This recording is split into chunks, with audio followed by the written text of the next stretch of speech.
Mark Johnson with Iconica Sight and Sound Studios.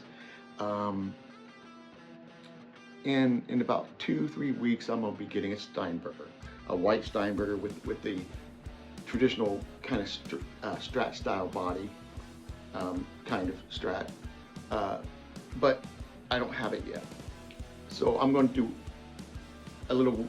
talk a little bit about my Steinberger Spirit, which is like a Squire versus a Fender, or an Epiphone versus a Gibson.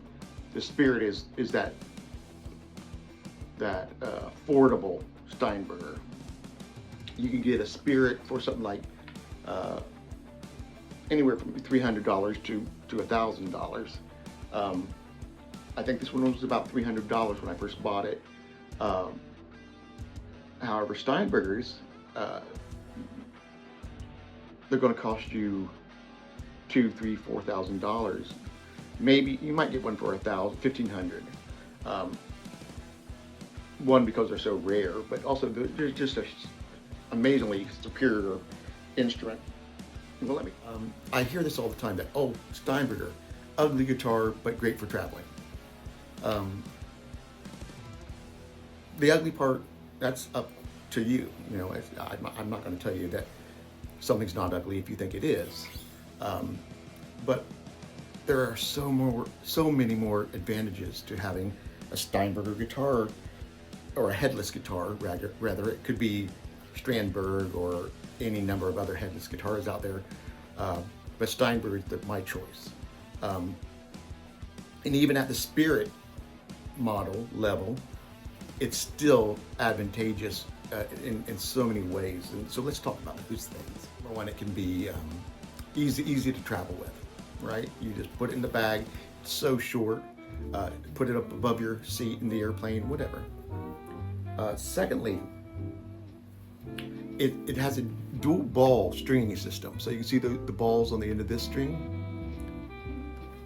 and then you can't see the balls, but the bridge down here, the balls are underneath there. You twist the tuners, a little pocket comes out that you put the ball in. Then as you tune, it pulls the string back underneath so they're not showing.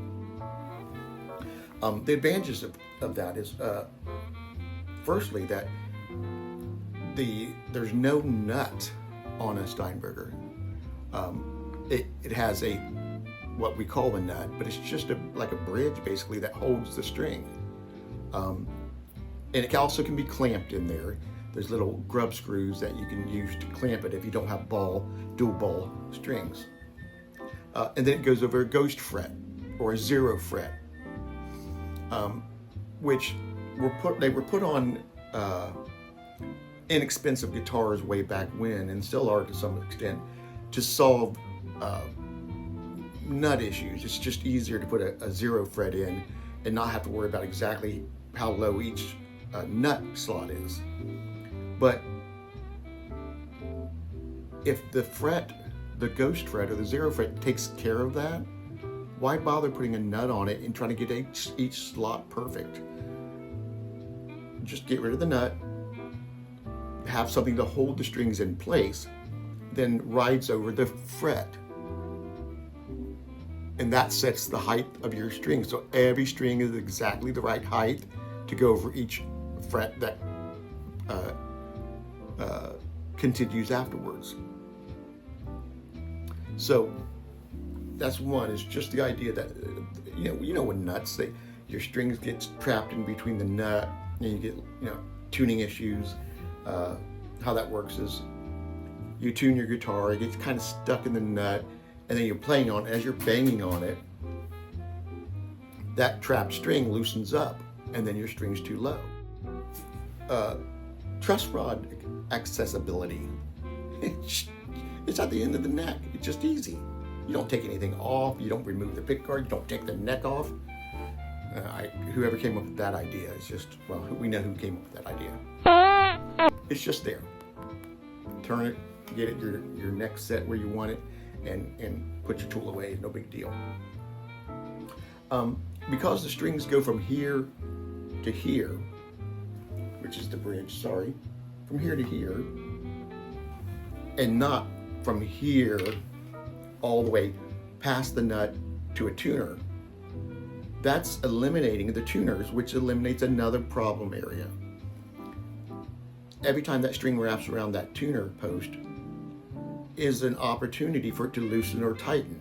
So sure, you can put on a locking nut, that solves that. You put locking tuners, that solves that.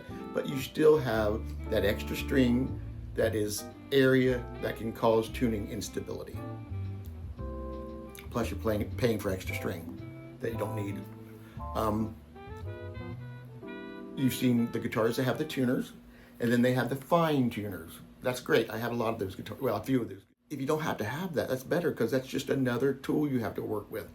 So a ball at each end, the string is the length it's supposed to be. You tune it, a great reason to have a Steinberger. It tunes so fast because there's no extra string. You just tune it a few times and you're starting to hit the relative pitch that you need, and then you just go to the point where it's perfectly in tune. There's not this ton of string to wind up. But yeah, so you're eliminating stuff you don't need with a Steinberger. And with the ball being from bridge to the nut, we'll call it, the bendability is just very different. It feels very different. I love it. You feel like the guitar is strung lower because it just bends. That's a ton of bend. Let's see here. That's a whole step. That's a step and a half. That's 2 steps. So that's 3 steps. 3 steps or that step and 2 steps and a half. Anyways, and it's easy. It's so you have tons, and once you get used to it, you can adjust to, getting there every time. So the bendability of the strings, how they just feel very fluid and very easily bent. Another good thing about it is the way you tune. You go over the saddles, and it goes right back to a pocket, just a little square with a hole in it that you drop the ball into, and then it pulls it directly backwards. You're not wrapping around a post. You're not pulling some lever back that then pulls the string this way and then compensates by... It's just pulling the string backwards, that's all. And very few turns will get you in tune. You've got the cool guitar body with the nice top. It's not a huge amount of board on there. It's not like a 1/4 inch top or anything like that.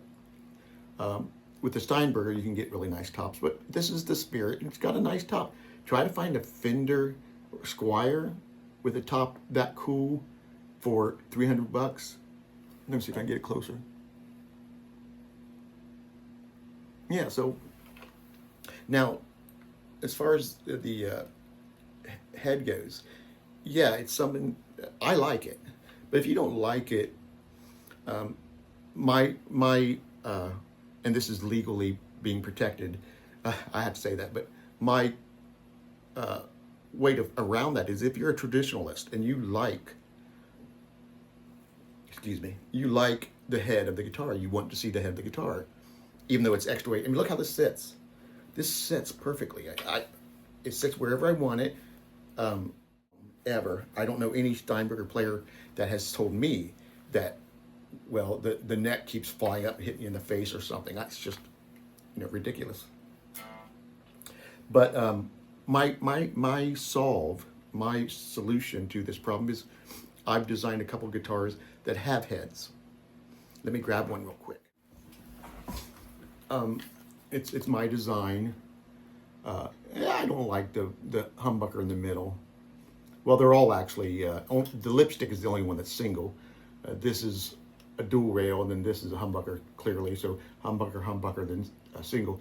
I just don't like the look of that, but it's something I tried. I don't have the wires hooked up yet, but it's a very thin guitar.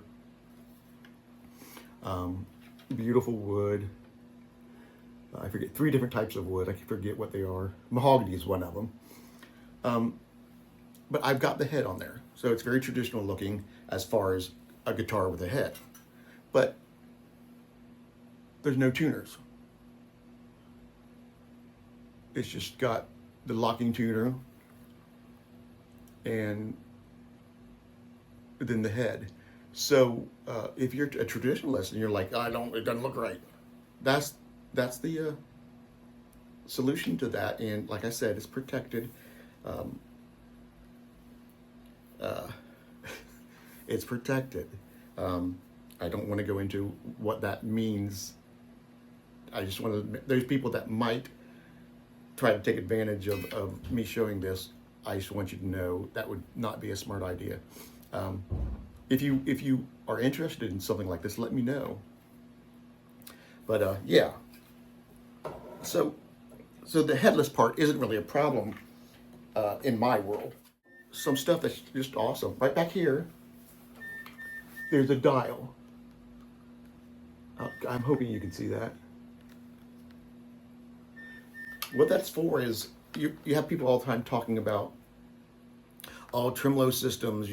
They're a nightmare because you tune your guitar, then you tune one string and it takes the other one out. That's because your string tension is not correct.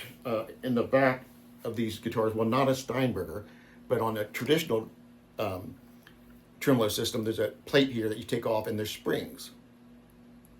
You adjust the tension on those to make sure that each string has the correct balance.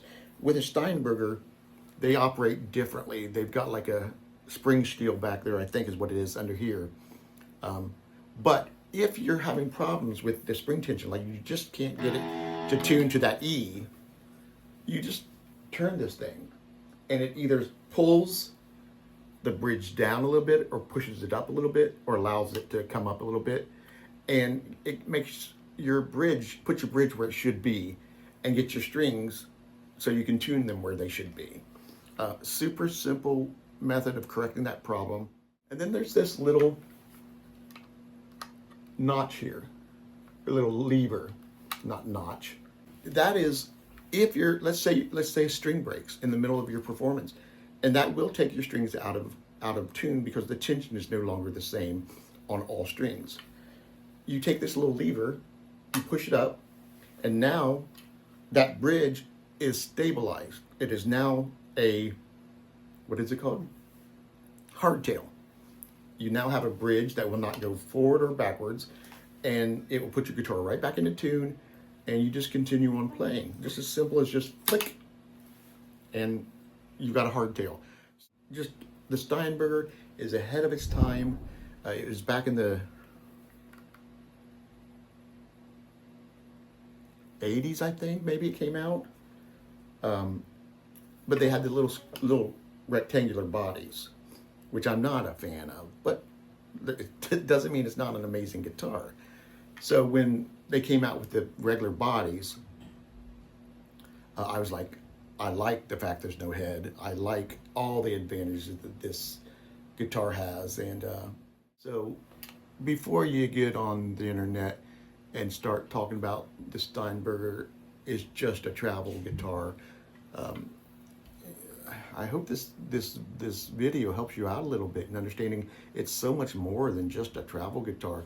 It solves so freaking many problems that the traditional guitar has.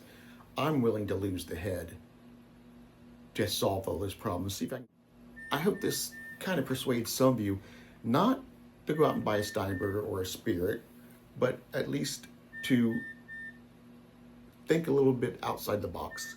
Think a little bit about, okay, it's not traditional looking right here. But otherwise, it's a guitar with so many advantages. I hope that makes sense for y'all. Thanks for watching. It's a little longer than I expected it to be. I'll see if I can cut it down so it's not gonna, it will be under 15 minutes, maybe 20 minutes. Thanks for watching. Mark Johnson, Iconica Sight and Sound Studio. Thank you. After a while, bathroom tile.